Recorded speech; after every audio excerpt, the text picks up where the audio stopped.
La ópera es un trabajo colaborativo en el que, pues, para que salga bien nos tenemos que dar el espacio de que cada uno cree con total libertad en el ámbito que a cada quien le corresponde. Pues bueno, yo creo que el proceso comenzó desde el inicio con Joao en buscar qué era, digamos, cuáles eran los puntos de la vorágine que nos gustaba, que queríamos comunicar. Cuál era realmente, como digamos, la base de la estructura narrativa. En teatro, digamos que la parte visual llega después. Empezamos realmente buscando, digamos, cómo se define el conflicto. Y eso se define en función de los objetivos del personaje. Y creo que Joao en la primera parte define muy bien el objetivo del personaje. ¿Por qué te fugaste, Arturo? Le dice don Rafa, dice, para encontrar la libertad. Es alguien que está buscando la libertad, pero es prisionero de sí mismo. Entonces, y en el teatro se define ese avance hacia el objetivo del personaje en términos de los obstáculos que va a encontrar. Y ahí está la acción dramática, cuando ya o logró el objetivo o no lo logró, al final, cuando pasa esos objetivos. Entonces yo creo que definimos eso, definimos los capítulos que nos interesaba, sobre los cuales nos gustaba hablar, este tema del hombre dislocado en la selva, la base psíquica, digamos, de Arturo Cova, los obstáculos internos que tiene él, este poeta que está profundamente atormentado, que se fuga con una mujer a quien no ama verdaderamente, de una sociedad rígida, de una sociedad fría, de una sociedad conservadora en Bogotá, que dice mucho también de la Colombia de ese momento, hacia una nueva frontera, una frontera desconocida, y cómo él va a vivir esa transformación como poeta, como ser humano, en esa nueva frontera. Es el viaje al interior de él mismo también.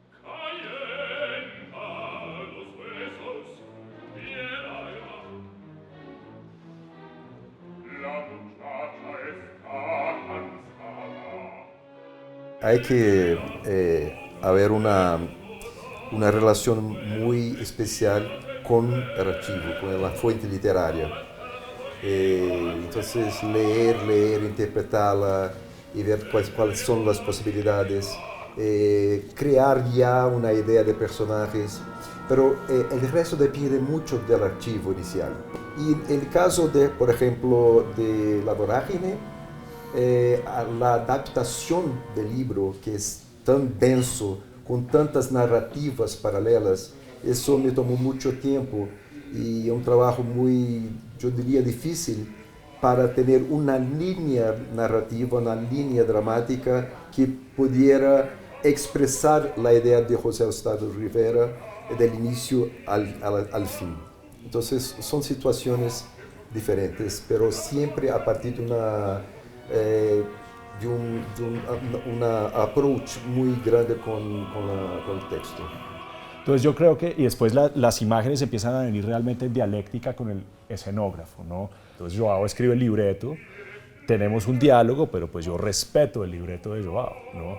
Luego con Julián, pues lo bueno es que hemos hecho la investigación del territorio, con Julián el escenógrafo. Estuvimos en el Museo del Siringueiro de Manaos, hemos hecho la experiencia de Manaos 3 o 4 veces, entonces hemos estado inmersos en el territorio, estuvimos también en Florencia del Amazonas, en Leticia, hicimos el viaje también hacia Manaos desde Leticia, entonces es una región que conocemos bien, y a partir de eso empieza a crecer, digamos, el lenguaje visual. ¿Qué teníamos además de la vorágine y de la exploración del territorio? Teníamos acceso a todo el archivo de la exposición del Museo Nacional, que se hizo en 2015. Mi hermano hizo parte, de alguna manera, de esa investigación. Teníamos acceso a la serie de 1991 de RCN.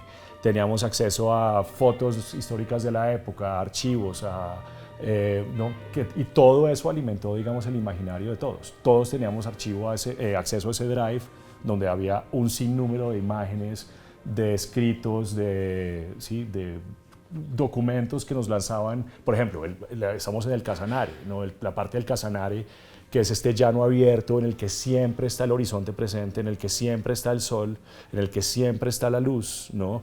Y están estos morichales, en el que están las palmas, en el que a veces hay agua y a veces no hay agua. Entonces, ¿cómo se genera esa sensación de que a veces hay agua y a veces no hay agua? Entonces encontramos, no sé si ustedes ven que a veces se ven como charcos en el suelo. Es una superficie reflexiva que se pega y genera este efecto de que puede haber agua o no puede haber agua. Pero entonces primero estamos en el Casanare, que es este desierto abierto de infinito, para luego entrar a la selva donde casi que no se cuela la luz, donde estamos en medio de la oscuridad, Entonces el viaje es diferente. Entonces digamos que esa fue la premisa inicial de lanzarnos a hacer ese espacio, esos espacios que son digamos contradictorios en sí mismos, la luz y luego la oscuridad, ¿no? Y pues claro, el árbol del caucho y el oficio del siringueiro, de cómo se raja el árbol para que salga esta savia del látex que se recoge poco a poco y se va acumulando, ¿no? Entonces, esa fue la investigación visual, ¿no? Pero son tantos los ámbitos en los que hay cruces. Creo que la historia de la composición, de la creación de la ópera La Vorágine es tan amplia cuanto la novela misma, porque son tantos aspectos que nosotros fuimos trabajando muy juntos, cambiando ideas. Pedro se fue a Brasil 2 veces. 2 veces. Sí. Sentamos en mi oficina y trabajamos juntos con la música y todo que esta evocaba y o que aún faltaba. Entonces, para crear esta narrativa que no es en la novela, es a partir de la novela que se creó un universo. Entonces, fue un trabajo muy, muy difícil, duro, pero que me dio una satisfacción enorme.